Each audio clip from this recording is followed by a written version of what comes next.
Hi there everyone, we're looking at the 5 R's of Christianity. If you want to look into this in more depth, take a look at lifeessentials.org.uk, the Essentials course, something that a friend of mine produced a number of years ago.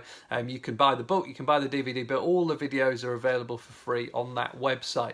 The 5 R's of Christianity. Yesterday, we saw that God is the God who has revealed himself to us through his Son, Jesus. He's revealed himself, and as he does that, we see that he's a God of love and a God of relationship, a God who wants to know us personally, and a God who we can know personally.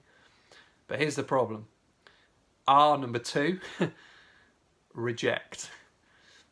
The problem that we find and that we all face is that though God is there and we can know him and be in a relationship with him, we've rejected that God. Now, there are different ways that we go about this. For some of us, we very clearly and firmly said no to that God, and that's maybe even part of what we're about as part of our life, our story, that we've said very firmly and clearly no to the God of the Bible, the God who made us.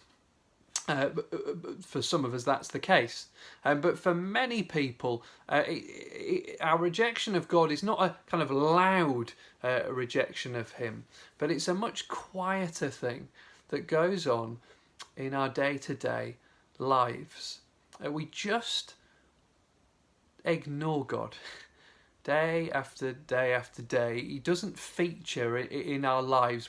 We're not talking to him. We're not relating to him. We're not acknowledging him in what we're doing and what we're about. We're just gradually, daily, ignoring the God who made us.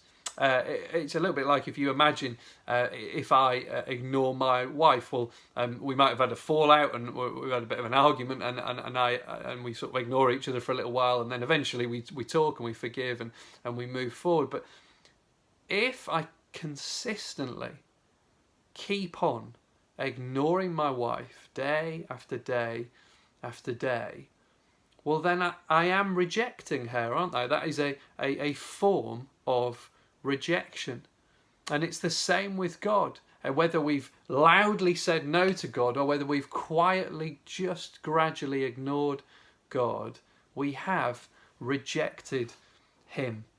We've ignored him and rejected the God who made us and loves us and wants to know us. And God says that there is a penalty for that rejection and that rebellion against him. We've rebelled against his good laws. We've not lived in this world in the way that we should, and we've done things and said things and thought things that are against this God. In our rejection, we've rebelled against him and his ways, and he says that there is a penalty for that. Just like in any other situation, there's a crime and there's a punishment, and so it is with God.